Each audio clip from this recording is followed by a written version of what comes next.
Oh yeah, big boys are already eating too. I am taking all the water out of this whole entire thing and moving all the fish to the aviary. Hand grabbing. Normally when it's hot out, you guys know, it's really hard to grab them. They run everywhere. But because it's cold and there's no oxygen, it's really easy to grab them. What is going on, everybody? Welcome back to another video. You guys see me do these videos before, and today's a day that we have to get this pond cleaned out ASAP. Why? Because this is the capybara pond. And because it's the capybara pond, it is very, very, very dirty. It was my fault that it's this dirty because originally this was supposed to be the otter pond, but it wasn't designed for the capybaras. Capybaras produce a lot of waste. So I've been talking to Ed, Aquascape, and we pretty much coming to an agreement that we are gonna redo this pond, make the wetland probably 5 times bigger, so these capybaras have crystal clear water all the time.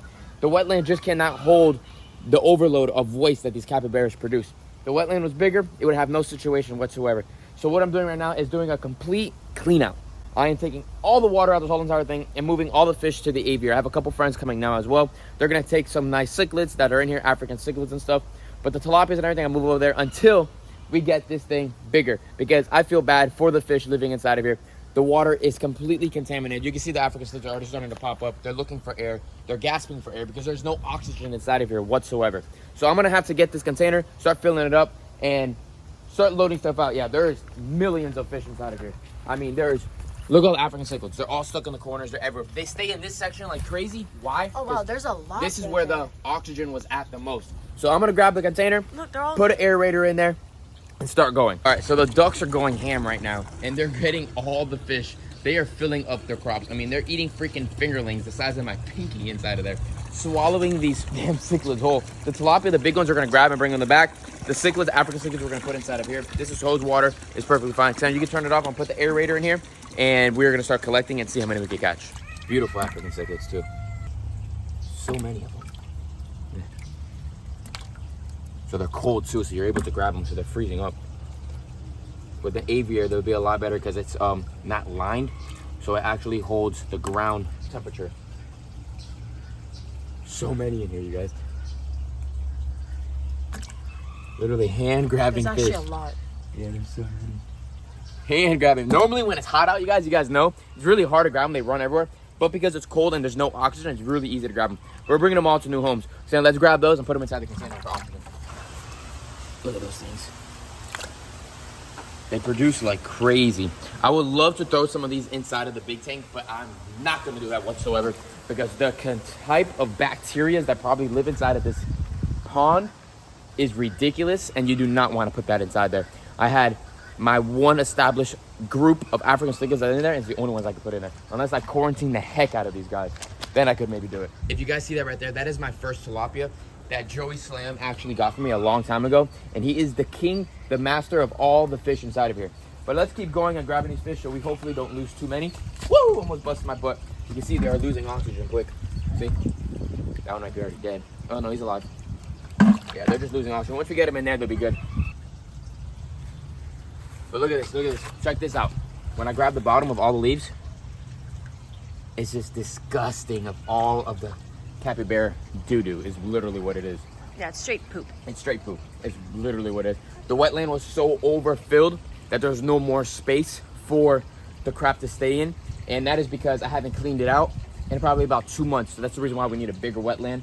And the wetland size, we would like to make it almost like a 25 by 25. Going that way into the dog area get that big would be guy. perfect. Yeah, we'll get him out soon. All right, let's keep on grabbing. So we probably have about 40 African cichlids inside of here. When we grab them, they're literally like dead. But we throw them inside that clean, nice water with the oxygen. They come back to life. The water is probably about 80% down. A lot more fish we have to go. The water's going all down. We're sucking it up and pulling it out little by little, grabbing all the fish. And like I said, once we are able to expand this pond and make it bigger and better for the capybara, we'll be able to bring more fish back. There's always gonna be fish inside of here no matter what, because we're not gonna be able to grab the little teeny little African cichlids. I do see some dead fish around too, but this is gonna be a 100% water change, which is gonna help tremendously for all of these fish, for the capybara, because obviously this is the capybara's drinking hole too. So it needs to be cleaned. It's a little dirty and it's ready to go. Look, you see all the water pushing this way. All the fish are coming this way now. That thing is huge. All right, we got a couple more. Just does not fit in there at all. Yeah, we're gonna have to go take it right now.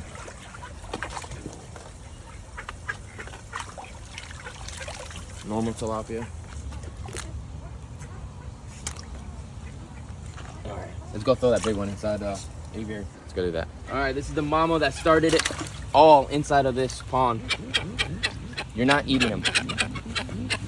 You're not eating them. There you go, buddy. Nice clean water compared to nasty capybara water. All right, let's go take this to this other pond. Because we throw him in the aviary, he's just gonna dig right out. Yeah, he needs some cleaner water. And we cleaned out this whole entire area as well. The cappies have been coming in here. You can see baby capybara poop. But at least it's a little cleaner and they can stay in this section for now. The pond is filled back up. We did some cutting back. We got rid of a ton of fish from the aquascape ecosystem. The pond looks great. We're about to turn the ponds back on, but we still have a ton of African cichlids left after I put a bunch over there. So we're just gonna throw the remaining of them back inside the pond. It's only like 20, 30 of them. It'll be all right, they'll be good.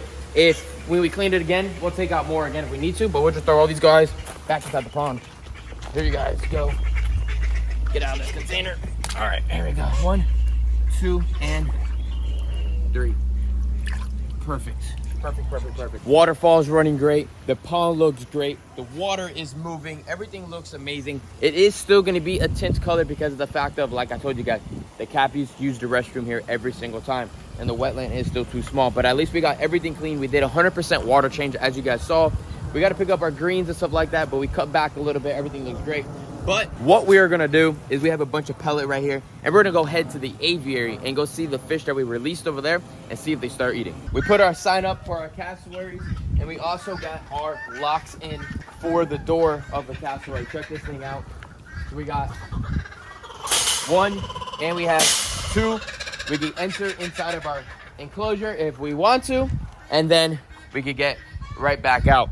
But this is obviously not going to be, this is our main door, but when they're adults, we will not be going inside of this enclosure at all. They have not tested or done anything of that sort yet. Once they do, then we have to be more cautious. But they are doing great. We're going to have we got to put a padlock on this so nobody opens this door. You know, we don't want that to happen. But they're doing great. They're doing amazing. We got 2 beautiful locks on there. And he's just sitting down. What are you doing there, mister? Let me touch your head. Oh, don't want to touch you. Too funny. But stay tuned. We're gonna have a bunch more updates for the cassowary enclosure. Just the holidays right now, as you guys know, and I don't have my buddy to take this whole entire area out. We're gonna get a machine, claw it out, and pull it all out. And I'm gonna be calling my buddy Thomas because we would like to add probably around 3 to 4 more big things of bushes in here. I just really do not. I like the enclosure. It looks amazing, but it needs more trees. In the wild, they live in thick jungles, and this is kind of looks like a desert to me. It needs more trees. Check out all the turtles, you guys. They're all up and basking right now, getting all that sun. The fish look great. The turtles look great. The aviary looks amazing. The water is starting to drop. Oh my goodness, we got turtles everywhere. All right, so here we go. Let's throw, look at all the fish down there. Let's throw some fish food over there. You see all the fish run. See that side? Look at them all go. Bam. Super lot of fish in there. Oh yeah, big boys are already eating too. Exactly what we wanted. Everybody looks great. We're definitely gonna have to, you know, sort through this a tad and take out some of the fish that we don't want, because there is a lot of fish in here that we need to bring down, especially the mixed tilapias. But because of a massive wetland filter that we have up there from Aquascape and all that, the water's crystal clear. I mean, we have tons of waterfowl, all of the birds and everything in there, and I could definitely agree that with a large wetland over there, and we do that with the capybaras, we won't have a situation whatsoever. Originally, you guys, this was supposed to be for the capybaras, but as you guys know, and you guys have been following along for a while now, it wouldn't look like this if we had capybaras. It would look like a desert because the cappies would have chewed everything up and ate everything up, and it wouldn't look this pretty. But I think I made the right decision on making this into an aviary and letting the capybaras walk around the building and keep them that pond. We just have to, you know, improve on some of the enclosures every once in a while because things change and ideas change as well. And that's the way of life and growing and making things better. So we throw a lot of pellet in here, not just because of the fish, but because we have close to about 30 plus turtles that live inside of here. All sorts of different types of turtles and also tortoises that live in here as well. Camp Cannon was here actually the other day and did a video here, so make sure you stay tuned for one of his videos. It's pretty awesome here, and he also purchased a bunch of quail too for all of his reptiles at the ranch. And if you guys didn't know, we have Blake's Exotic Feeders. That is my new business that I started. It is 5 different sizes of quail available. I only have quail, frozen quail, packaged, ready to go, shipped anywhere in the United States. So follow me on Blake's Exotic Feeders on Instagram if you guys have any reptiles or any animals that eat other animals. It's the way of life, and animals have to eat too. Let's throw the rest of this pellet, you guys, on the top of the wetland, and let's go see some of the birds. All the waterfowl looks amazing. Stay tuned, you guys. The waterfowl are going to be having a bunch of offspring coming soon. Spring will be here sooner than we know it. The Turacos are in the tree. We still haven't had any success of any breeding. A lot of signs of nesting, but nothing of that sort. The Yellowfoots are doing great. We got a male chasing a female right now, just seeing what is going on. You can see the Turacos and the pond apple trees. Real neat. Trumpeters are doing good. Trumpeters are not of age yet. We still have to wait another couple years, but that's all right. But other than that, you guys, I hope you guys enjoyed today's video. I know it was a lot, but we did a lot. We did a big cleaning over there yesterday, and all the fish are doing great inside of here. No deaths of that whatsoever. Make sure you guys give this video a thumbs up. Subscribe to the channel if you are new here. Tons of different things happen here on the ranch all the time. Give this video a thumbs up, and stay tuned for more different cool videos we have here at the ranch. I'll see you guys later. Peace out, everybody.